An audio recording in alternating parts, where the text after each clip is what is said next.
Morning everyone, how are you doing today? It's just a blessing and welcome back to my channel. Now, if you're new to my channel, this is a good time for you to click the subscription button, subscribe to my channel for videos like this. Tomorrow is Children's Day, and I want to share 5 beautiful things to do with your kids for this Children's Day. Number one, celebrate them. Celebrate them. Children's Day is marked out for celebrating children all over the world.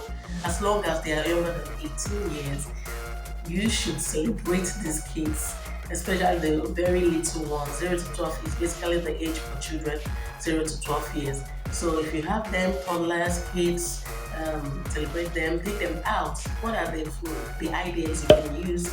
Number one, going out, going out. Take a step out of your house. Of course, I know, and I'm going to share some many things you can do within your house to also create fun. And going out also it helps. Number one, like an eatery, it could be a supermarket, it could be a shopping mall. It's very very important to take your Beautiful. kids out where they could have a great fun. Can take them out to maybe amusement park. There are so many ideas you can search out, make your research, and make sure that wherever these kids are going are safe for them. So number one Movie. is Movie. outing. Number Hey, two, hey, hey, create a hey, time hey, of hey. one-on-one sessions with them. Come Just on, have come on, come on, conversations come with on. them. Ah, You tell them what you like about them, Jimmy, that. compliment them often. This is the way to build their self-esteem. So that's number two, one-on-one conversation with your kids. Okay, so it is important to do that. Ask them. In fact, this particular tip should be done every day. You should always communicate with your kids. You should always ask them, how are things going? How do you feel? How was here today? How was your outing? How is the fellowship? Okay, maybe you've gone to church and you're back from church. Ask them, what were you taught in church today? What was the Sunday school like? What were you taught? Always engage in conversation with these kids, especially when they are from toddler to preschooler, or they're starting to talk 5, 6, 7 years. They always have something to tell you. In fact, I was engaging some kids 10 to 12 years, 2 days ago, and I was amazed that they had a lot to share. They had a lot to talk about, and they were just looking for an avenue to pour out their mind. They were looking for an adult, someone to talk to, someone to ask. They had a lot of questions. They had a lot of dreams to share. And I was really happy. I was fulfilled that I was there for them to listen to their questions, to answer their questions, to advise about money. I had a lot of experiences to share with them, and so that's what life is all about. Not really about the dollars or the amount of money you have in your bank only. It's about fulfillment. So number two is one-on-one conversations with them. So that's done. Let's go to the 3 points. The number three is creating things with them. You can, especially if they are preschoolers and toddlers like I have them. I made a video on that, how I took the time to create a lot of alphabet. I used cardboard and some other equipment to make alphabets with my hands. So I created that by myself. Now you can engage them, creating those things with them. It is fun.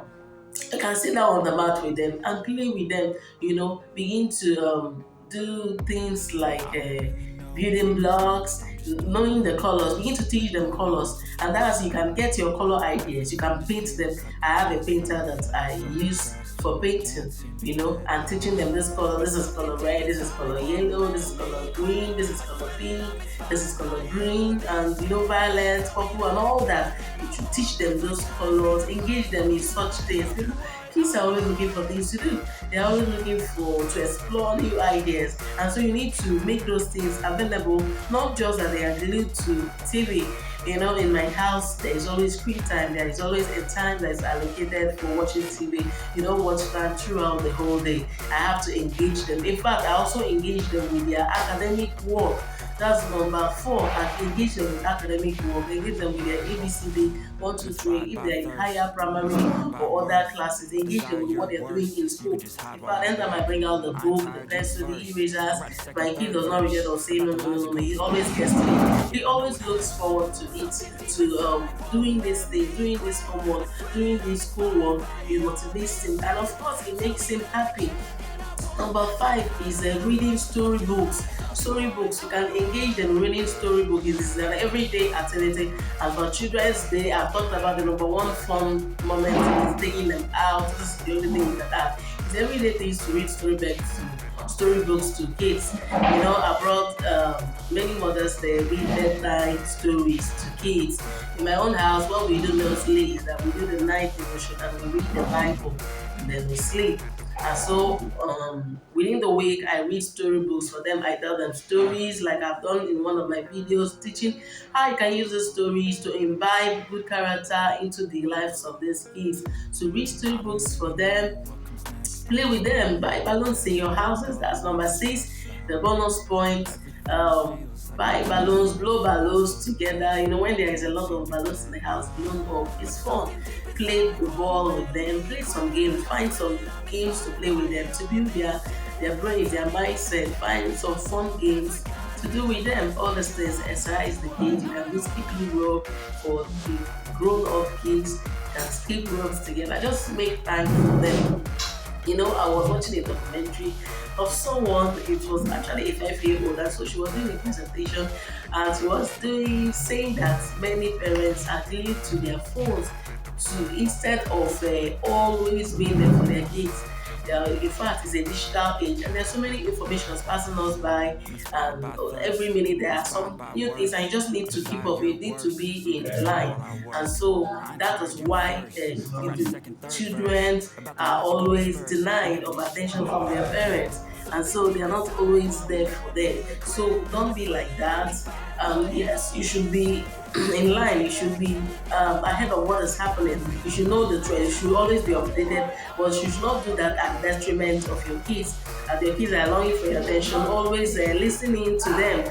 Always create that time to be there for them, to answer their questions and totally be present at that time. Not that you're saying and then you're still pressing your phone or still working with your laptop. Create that time for them.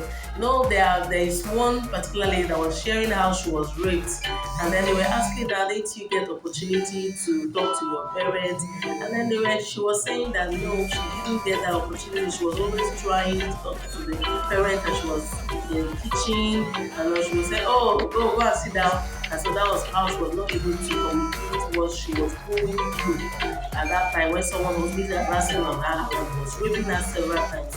And so she was reading, and I believe that she regrets, and her mother regrets not making that time for her.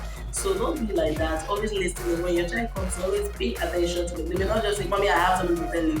They may just be trying to look for your attention by distracting you. Try and say, you want to tell me something? Look at the child eyeball to eyeball and try Oh, to I'm so listen. stressed out. Thank you so much. Everything just feels like a test that I fail, so depressed when I can't seem to get